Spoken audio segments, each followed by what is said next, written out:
بسم اللہ الرحمن الرحیم۔ السلام علیکم ناظرین گرامی، دروازے پر زور زور سے دستک ہوئی۔ بوڑھے شخص نے دروازہ کھولا تو ہمسائے اور اہل محلہ سارے اکٹھے تھے۔ تیور تو غصے والے تھے، جنہیں دیکھ کر گھر سے برآمد ہونے والے بزرگ تھوڑا سا پریشان ہوئے اور پوچھا، کیا بات ہے؟ سب خیریت تو ہے نا؟ کہنے لگے، خیریت کہاں ہے بھائی، تمہارا لڑکا آئے روز ہمارے گھر کی دیواروں پر کوئلے سے پتہ نہیں کیا نقش و نگار بناتا رہتا ہے، ساری دیواریں اس نے کالی کر رکھی ہیں۔ تم اپنے لاڈلے کو منع کیوں نہیں کرتے؟ اسے سمجھاؤ ورنہ اچھا نہیں ہوگا۔ بڑے میاں نے وقتی طور پر اہل محلہ کو سمجھا بجھا کر واپس بھیج دیا، لیکن وہ اس شکایت سے قدرے نالاں بھی تھے۔ بیٹے کو سمجھایا کہ یار باز آ جا، کیوں تو لوگوں کو تنگ کرتا ہے، اپنی پڑھائی پر دھیان دے اور آئندہ شکایت کا موقع نہ دینا۔ بیٹے نے سر جھکا کر سن تو لیا، لیکن وہ باز رہنے والا کہاں تھا؟ یہ آڑھی ترچھی لکیریں تو اس کا شوق تھا، اور شوق سے لا تعلقی بھلا کون کر سکتا ہے؟ پھر اس لڑکے نے باپ کا مان رکھتے ہوئے دیواروں کو کالا کرنا ترک تو کر دیا، لیکن دیواروں کے علاوہ جو بھی خالی جگہ ملتی وہاں وہ چاک یا کوئلے سے کچھ نہ کچھ بناتا رہتا۔ یوں یہ شوق پروان چڑھتا رہا۔ اسکول میں اساتذہ کی غیر موجودگی میں تختہ سیاہ پر چاک کی مدد سے وہ اپنے شوق کی تکمیل کرتا رہتا۔ کبھی ڈانٹ اور کبھی حوصلہ افزائی دونوں برابر ملتے رہتے۔ وقت گزرتا رہا، اسکول میں منعقد خطاطی اور خوش نویسی کے مقابلوں میں حصہ لینا شروع کر دیا۔ جو بھی لکھا ہوا یا بنا ہوا نمونہ دیکھتا اسے ہو بہو چاک کی مدد سے بنا لیتا تھا۔ خوش نویسی کے قواعد یا خطوط کی پہچان تو اسے بالکل بھی نہیں تھی، لیکن جیسا بھی مشکل سے مشکل خط ہوتا وہ اسے کاغذ پر اتار لیتا۔ کوئی پوچھتا کہ یہ کون سا خط ہے یا کون سا اسٹائل ہے تو وہ بتا نہیں سکتا تھا، کیونکہ اس کے پاس باقاعدہ تعلیم تو نہیں تھی، نہ ہی پہچان تھی۔ کلاس میں سب سے پہلے آتا تھا، چاک سے بلیک بورڈ پر اپنی مشق کرتا رہتا۔ باقی ہم جماعتوں اور اساتذہ کے آنے سے پہلے وہ ٹھیک ٹھاک مشق کر لیتا، اور اگر کبھی کبھار کوئی استاد دیکھ لیتا تو حیران رہ جاتا کہ نو عمر اور نو آموز بچے کا اتنا عمدہ خوش خط۔ آہستہ آہستہ اس کی مشق میں پختگی تو آ گئی، لیکن باقاعدہ رہنمائی سے محروم ہی رہا۔ اسکول میں کوئی خطاطی کا استاد نہیں تھا، اور آرٹ یا ڈرائنگ کا استاد اسے تھوڑا بہت سکھا تو دیتا تھا، لیکن وہ لڑکا ان استادوں سے زیادہ بہتر لکھ لیتا تھا۔ چھوٹے چھوٹے مقابلے جیتتا رہا، محلے میں بھی بینر اور اشتہارات لکھنے والے کی حیثیت سے پہچان بنوا لی۔ اسی دوران میٹرک کر لی اور آگے تعلیم جاری رکھنا مشکل ہو گیا تو اسکول جانا ہی چھوڑ دیا۔ برش اور رنگ لیتا اور گلیوں محلوں میں نکل جاتا، لوگوں کی دکانوں پر نام لکھتا، بینر لکھتا اور چند پیسے کماتا۔ اس کام سے اسے تسکین نہیں مل رہی تھی۔ وہ اس کام کو اپنا اوڑھنا بچھونا بنانا چاہتا تھا، لیکن اسے کوئی راہ نہیں مل رہی تھی۔ اسکول جب چھوڑ دیا تو وقت کی فراوانی بھی ہو گئی اور کام میں روانی بھی ہو گئی۔ ایک دن اسے کہیں سے ایک کتاب مل گئی جس کا نام تھا خوش خطی سیکھیں۔ اس کتاب میں اردو اور عربی کے خطوں کے متعلق معلومات تھی، جیسے برش، قلم، رنگوں کی بنیادی معلومات۔ اس نے وہ خط حفظ کر لی اور خطوں کی شکلیں یاد کر کے ان کی مشق شروع کر دی۔ ایک دن وہ بڑی کتابوں کی دکان میں گیا اور وہاں سے اپنے کام کے متعلق کسی کتاب کا پوچھا۔ اسے کوئی خاص کتاب تو نہ ملی، مگر عربی رسم الخط کے متعلق اسے ایک چھوٹا سا کتابچہ مل گیا۔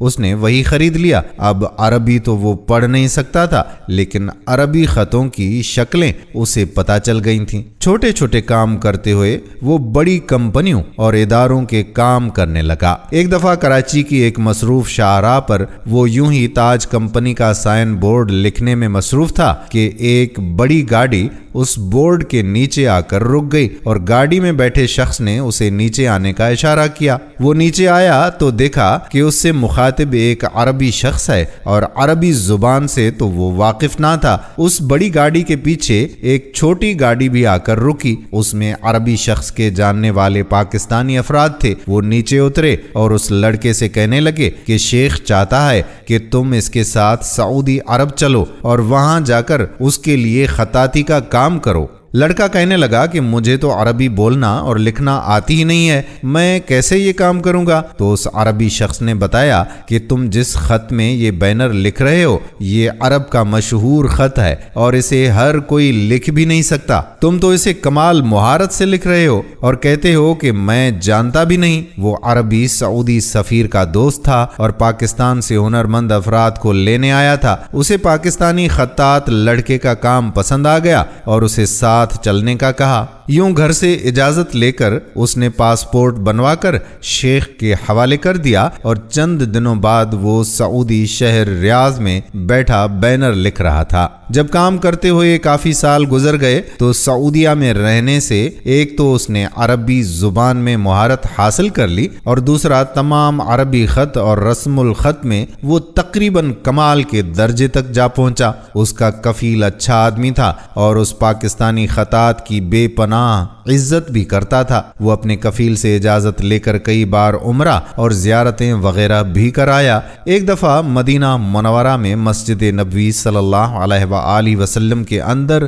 نماز ادا کرتے ہوئے اس کے دل میں خواہش نے جنم لیا کہ کاش مجھے موقع ملے اور مسجد نبوی صلی اللہ علیہ وآلہ وسلم کے اندر اپنے ہاتھوں سے ایک تختی پر ایسی خطاطی کروں کہ دنیا حیران رہ جائے۔ یہ خواہش لے کر وہ وہاں سے ریاض آ گیا۔ کام کاج کرتا رہا، وقت گزرتا رہا، لیکن خواہش برابر پروان چڑھتی رہی۔ ایک بار اس نے کہیں سے سنا کہ مدینہ منورہ میں اعلان ہوا ہے کہ دنیا بھر سے خطاط حضرات کو دعوت ہے کہ وہ ایک مقررہ تاریخ پر ایک مخصوص رسم الخط میں ایک مخصوص عبارت لکھ کر جمع کروائیں۔ جو خطاط اس مقابلے میں پہلی پوزیشن حاصل کرنے میں کامیاب ہو گیا اسے مسجد نبوی صلی اللہ علیہ وآلہ وسلم کا خطاط مقرر کیا جائے گا۔ اسے لگا جیسے اس کی خواہش پوری ہونے کا وقت آ گیا ہے۔ وہ وہاں گیا تو دیکھا کہ وہاں دنیا بھر سے ایسے ایسے خطاط اپنا نام لے کر آئے تھے کہ ان سب کے سامنے اس کی حیثیت کچھ بھی نہیں تھی۔ وہ گیا اور اپنا کام پیش کرنے کی خواہش کی، لیکن کسی نے بھی اسے سنجیدہ نہ لیا۔ نہ تو وہ معروف تھا اور نہ ہی اس کا کوئی کام ایسا تھا جو مشہور ہو، اور اوپر سے وہ کتابت کی جگہ سائن بورڈ اور بینر لکھنے والا اور پھر اہل زبان بھی نہیں، اور یوں اسے حصہ نہ لینے دیا گیا اور مایوس وہ ریاض لوٹ آیا۔ مقابلے کے اختتام کا وقت قریب تھا اور اس کی ایک بھی نہیں چل رہی تھی۔ تقریباً اس نے دل چھوڑ ہی دیا تھا کہ اس کی دکان پر ایک عربی آیا۔ اس نے کہا کہ مجھے فلاں سائز کی تختی خط سلس میں چاہیے۔ اس نے لکھ دی تو وہ حیران رہ گیا کہ اتنے چند ریالوں میں اتنا بہترین کام تو کوئی بھی نہیں کر سکتا۔ اس نے کہا کہ تم میرے ساتھ چلو اور میرے لیے کام کرو، وہاں معاوضہ دگنا ملے گا۔ اس لڑکے نے انکار کر دیا تو وہ عربی کہنے لگا کہ میں ایک دکان مدینہ منورہ میں کھولنا چاہ رہا ہوں، اگر کوئی دوسرا خطاط ہوا تو بتانا۔ جب اس لڑکے نے مدینہ منورہ کا نام سنا تو کہا کہ مجھے لے چلو، میں وہاں کام کروں گا۔ اسے ایک امید لگ گئی کہ شاید میرا وسیلہ بن جائے۔ یوں وہ کسی نہ کسی طرح پہلے مہربان کفیل کو تقریباً ناراض ہی کر کے مدینہ منورہ چلا گیا۔ مقابلے کے اختتام کا وقت قریب تھا اور نئے کفیل کے ساتھ کام کاج بہت زیادہ تھا۔ دکان چھوڑ کر نکلنا بڑا مشکل تھا۔ نیا کفیل اس کے کام سے حد درجہ خوش تھا۔ اس جیسا کام تو سعودیہ میں کوئی دوسرا کرنے والا تھا ہی نہیں۔ کفیل تو یوں تھا جیسے اس کا مرید ہو گیا ہو۔ اسے بہترین کھانے کھلاتا، جب بھی ملتا تو ہاتھ اور ماتھا چومتا، غرض بڑی آہو بھگت کرتا۔ اس نے ایک دن کفیل سے اپنا مدعا بیان کیا کہ میں مسجد نبوی صلی اللہ علیہ وآلہ وسلم میں خطاطی کے مقابلے میں حصہ لینا چاہتا ہوں، میری کچھ مدد کرو۔ کفیل نے اس کی بات مان لی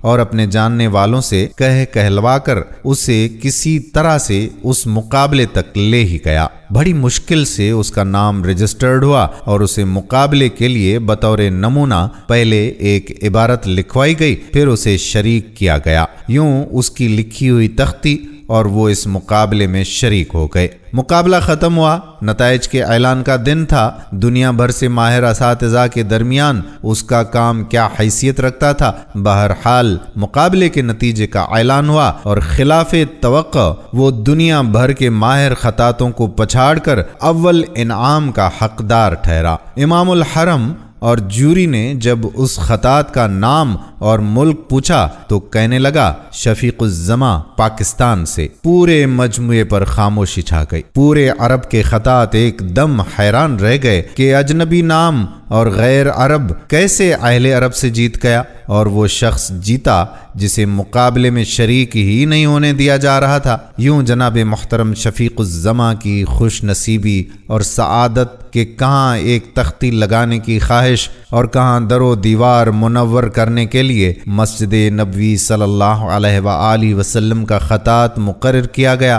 آہستہ آہستہ وہ وہاں کے تمام خطاطوں کے استاد بن گئے۔ آج سعودی عرب میں نصف صدی کے لگ بھگ عرصہ گزارنے کے بعد مسجد نبوی صلی اللہ علیہ وآلہ وسلم کے در و دیوار پر 85% کام شفیق الزماں کے ہاتھوں کا لکھا ہوا ہے۔ حتیٰ کہ جس دروازے باب السلام سے داخل ہو کر اور جس مقام پر پہنچ کر سارا عالم اسلام روضہ اقدس پر حاضری اور سلام کی سعادت حاصل کرتا ہے، ان تمام جگہوں کو شفیق الزماں کے قلم اور برش نے مزین کر رکھا ہے۔ ایک عجمی کا خطاط المسجد نبوی صلی اللہ علیہ وآلہ وسلم پانا ایک معجزہ اور ایک سعادت سے کم نہیں۔ آج حرم مکی کے امام حرم مدنی کے خطاط سے ملنے میں سعادت اور فخر سمجھتے ہیں، اور حرمین شریفین کے تمام خطاطی کے کاموں کے لیے شفیق الزماں سے مشاورت کی جاتی ہے۔ دوستو، یہ تھی کہانی